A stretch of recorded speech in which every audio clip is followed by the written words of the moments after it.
Hi, I'm Don Dawson. In this program, we're going to look at how learning from the mistakes we make today can help us be safer tomorrow.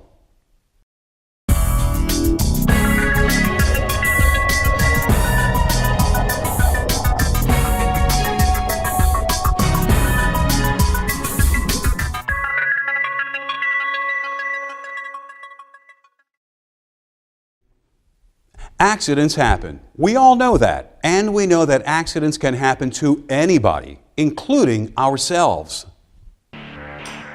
That can mean pain, injury, sometimes even death. So it's important to understand why these things happen. If we make each one a learning experience, we can prevent the same types of accidents from happening again. An accident can be caused by hazardous conditions or unsafe work practices. But even when the reason seems obvious, the real root cause can often be something else. That's where accident investigation comes in. It examines an incident systematically to determine its true causes. That information is then used to update policies, procedures, or equipment to reduce the risk of that type of accident from ever occurring again. The point of an accident investigation is not to assign blame or to get anyone in trouble. It's to prevent people from being injured in the same way in the future. But before we discuss the investigation, let's talk for a minute about how we should deal with the incidents themselves.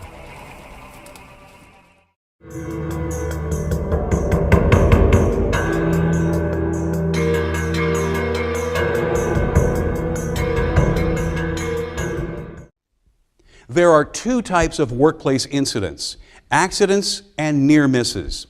A near miss is an incident which, under slightly different circumstances, could have resulted in an injury or damage to equipment or materials.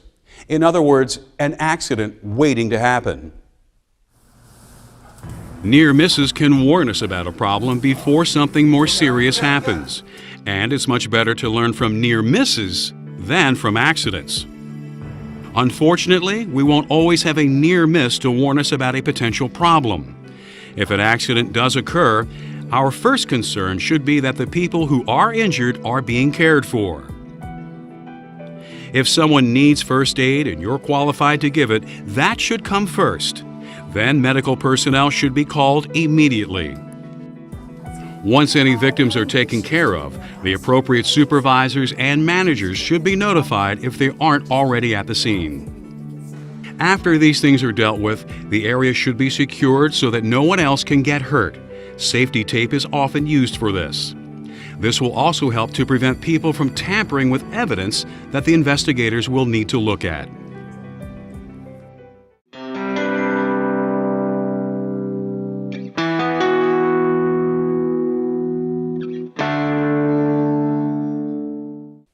An accident investigation will usually begin immediately after an incident. Interviews may take place as soon as the area is secured. It's important to remember that the investigators need your help. Be honest and provide as much information as you can. Even if you do not witness the accident, investigators may want to talk to you, especially if you are familiar with the site or the task being performed at the time of the accident.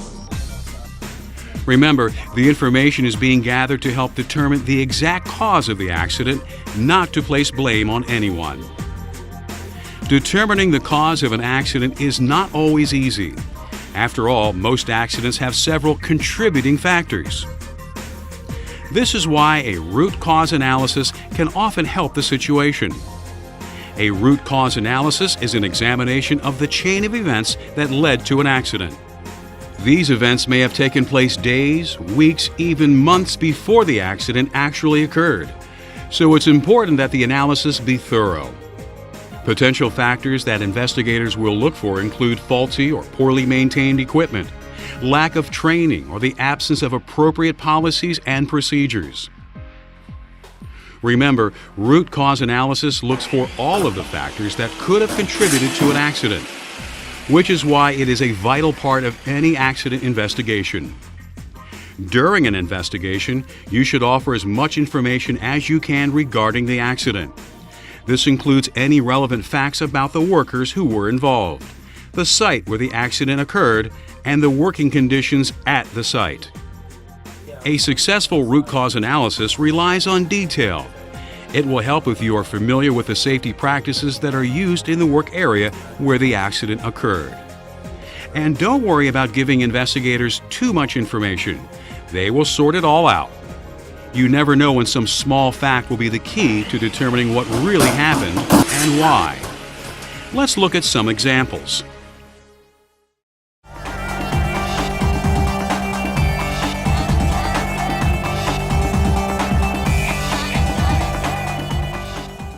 A warehouse worker is standing on the top step of a ladder and falls off.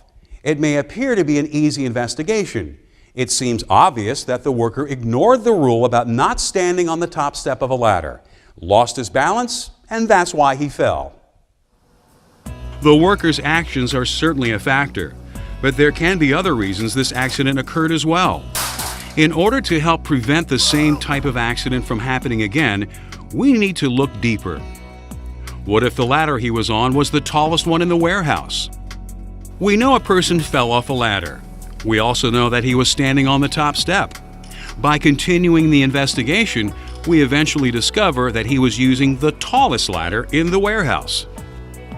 The worker's carelessness is a factor, but the lack of proper equipment is the root cause of this accident.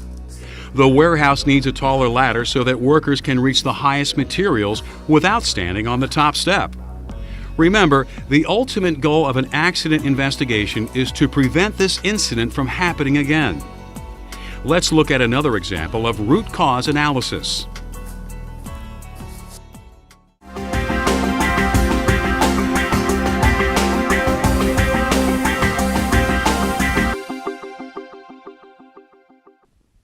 A worker fixing a machine is suddenly shocked. We might conclude that since there was electricity involved, the situation was inherently hazardous, that there wasn't much that could be done to make this situation safer. But it takes electricity to run the machine, and there are procedures that allow electrically powered equipment to be worked on safely. So there are probably other factors to consider. For instance, should the system have been locked out? If so, why wasn't it? We need to look at whether the worker who was repairing the machine had been given training on lockout-tagout procedures. If he had received lockout-tagout training, we would also need to determine if the worker was following the procedures that he was taught. In this instance, the investigator determined that the root cause of the accident was a lack of training. The worker never attended the lockout-tagout class he was scheduled for, and therefore never knew the danger he was putting himself into. Now let's apply root cause analysis to a third situation, one that involves personal protective equipment.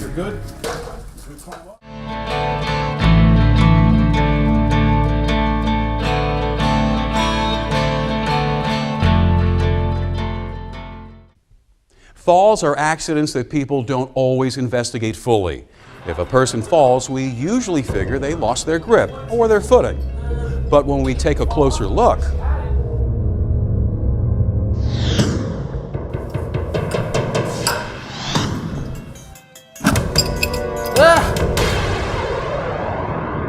in this case, we discover that the worker did not follow procedure by wearing his fall protection gear. We would then need to find out why. There are a number of reasons why an employee might skip proper safety procedures, all of them bad. In an attempt to increase their output, a worker in a hurry can sometimes forget about safety. Ironically, if an accident occurs as a result, production will often slow down or even stop altogether. There are times when an accident has nothing to do with equipment, training, or procedures. Often investigators find that miscommunication is the root cause of an accident. Workers need to clearly hear and understand any instructions they receive about the job they're doing. I can't understand you. If communications aren't clear, or there is a question about what should really be done, instructions should be repeated so that everyone understands the proper procedure. Is it 5? Did you say 5?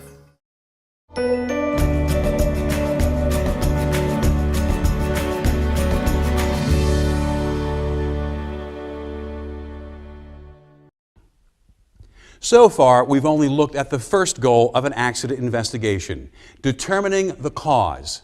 Now let's look at the other goal, making sure that the same type of accident doesn't happen again. Remember, when it comes to learning from accidents, there are 4 basic areas to look at: policies, training, equipment, and communication. Proper training is always a key element in preventing accidents. If problems have existed with certain types of activities or situations in the past, everyone should be made aware of the potential hazards that are associated with those situations and be trained to handle them.